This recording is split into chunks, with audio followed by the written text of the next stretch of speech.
Hola, soy Tito Hinojosa, saxofonista profesional. Yo quiero desmontar una frase que parece inofensiva, pero que encierra uno de los errores más grandes que puedes arrastrar como saxofonista o como músico. ¿Cómo suena tu saxofón? A simple vista parece una pregunta normal, pero si te detienes a pensar en lo que implica, te das cuenta de que es profundamente limitante.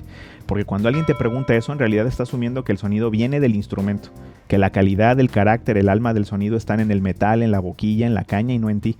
Y eso, aunque suene fuerte, es un error monumental. Las cañas no suenan, las boquillas no suenan, los saxofones no suenan. Tú suenas. Lo demás solo modifica o colorea lo que tú produces, pero el núcleo del sonido nace en tu cuerpo, en cómo respiras, cómo manejas el aire, cómo usas la embocadura, cómo decides sonar.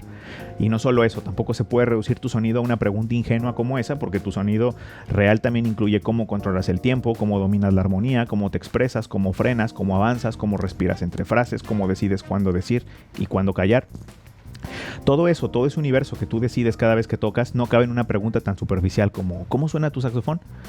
Lo que ocurre es que si no te das cuenta de esto, tu mentalidad cambia sin que lo notes y empiezas a pensar que necesitas una mejor caña, una boquilla más cara, un saxofón diferente, como si comprando cambiaras lo que en realidad necesita: trabajo, tiempo, criterio y atención.